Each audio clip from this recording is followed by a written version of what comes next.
Last weekend wasn't the most productive. So today we need to figure out how to do quite a few things. The Outback I loaned Ruben ended up having some kind of weird issue. It won't idle when it comes to a stop. I'm really hoping it's just a coil pack. We got to attack that today. Dan's car didn't get very far last weekend either. And then I sure shit wasn't here after a wedding. Working on that. It was a very rough week. And I've been sick all week, so I haven't come here after work or anything of the sort. I'm not as progressing as quickly as I'd like anymore. I was really on a roll there for a couple of weeks. Today, probably try and get around to that when Ruben and Dan get here and we fix the Outback, hopefully with a coil pack or a MAF or whatever. Still got to sand my bumper back there. Making a lot of progress on that one. And I'll probably do some more sanding on my NC today. Try and get the bodywork all squared away. Thanksgiving's coming up, so it gives me a chance to hammer out some time here, that's for sure. Sounds like I've got 2 weeks in December off of work that I might be able to just hammer out here. In that time, I'm hopefully going to be able to at least primer this. Just got to text from Ruben, tried to get it started, already died once. Fuck me. Oh well. Alright, so thanks to my SHITBOX Subaru that I was lending out to Ruben, I am now 2 full weekends behind on progress with both Miatas and the Camaro. Long story short, we replaced a coil pack, a MAF, and a fuel pump, and none of it got rid of the weird 4-cylinder misfire, so that really only leaves possibly a cam sensor or the timing belt jumped a tooth on the main pulley, which is very possible, I guess. I guess that's just a common Subaru thing that Subaru owners just simply dismiss and say, oh yeah, it's a Subaru thing, man. Just like, oh, leaky head gaskets. Yeah, that's just a Subaru thing, man. But you know what, though? You know, 4-wheel drive, bro, like, you know, you see like Ken Block, these things are fucking solid. They're not. Listen, Subarus, shit boxes. I don't care what anyone says. I know this one has 275,000 miles on it, but like, if it really did skip a tooth after a fresh rebuild without like 5,000 miles even on the motor yet. Granted, the FA24 DIT is a pretty solid motor right now, but everyone was saying the same thing about EJ257s until they all got over 100,000 miles. They just started dropping ringlands, and everyone was like, oh yeah, that's just a Subaru thing. Cool.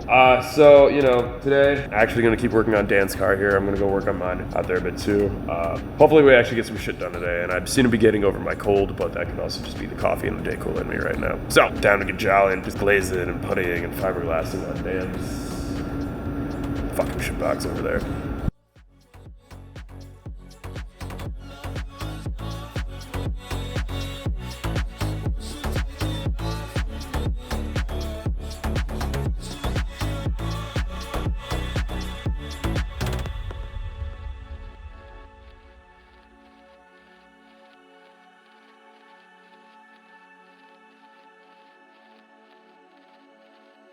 So Dan's car is ready for fiberglass. We're gonna throw some on right now and jack up the other side and start welding up the patch panel that he's got. So yeah, get ready. Throw on a fuck ton of fiberglass, fill up all these awful dents, and then do more on that side.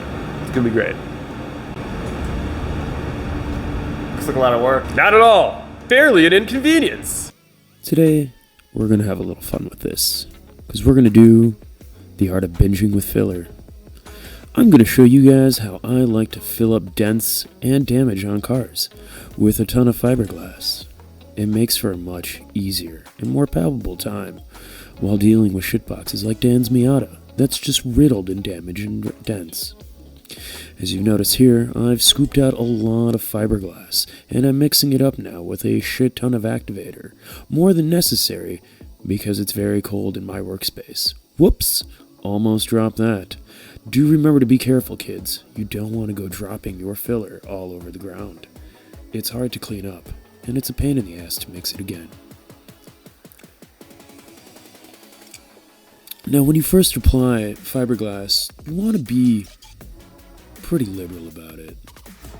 Extremely liberal. Don't worry about being neat. It's fiberglass. You're going to wreck through it with 36 grit. You see that dent right there? Covered up. You see that dent right there? Gone. Like it never happened. That one right there? As well. This one over here? Voila. Magic. And magic again. Oh, no. Yep, there. Yep. After that, we're gonna go back to watching some more time-lapse footage of grinding and sanding, because that's what we've got. That's really a lot of what restoring a car is. Mind-numbing sanding and grinding and cutting. But look at those sparks fly. Look at Dan go with that cut wheel. Forever and ever and ever. Cut, cut, cut. Doing a fantastic job there.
Well, first primer pass doesn't look too bad on the NC.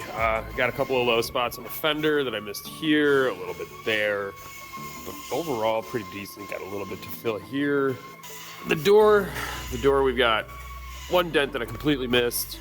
Probably a little bit here more than I need to fill. Got a ton of little bit of a pinhole in there and there from the fiberglass, so glaze is gonna fill that up. That'll be fine. I'll probably put a little more glaze here to even this out. Little glaze here to get this low spot done, and just a little bit over here as well for this spot I missed here on the door. And I've got a high spot here that I gotta hammer back in a little more, and then probably put a little more glaze on it. Overall, the rear quarter turned out pretty good, but everything here is good. Time to move on to the other side. Let's check up on Dan. Yeah, Dan's cut apart his NA at this point, so we can weld in a new hatch panel for the rust that he had on there. Yeah, I don't envy him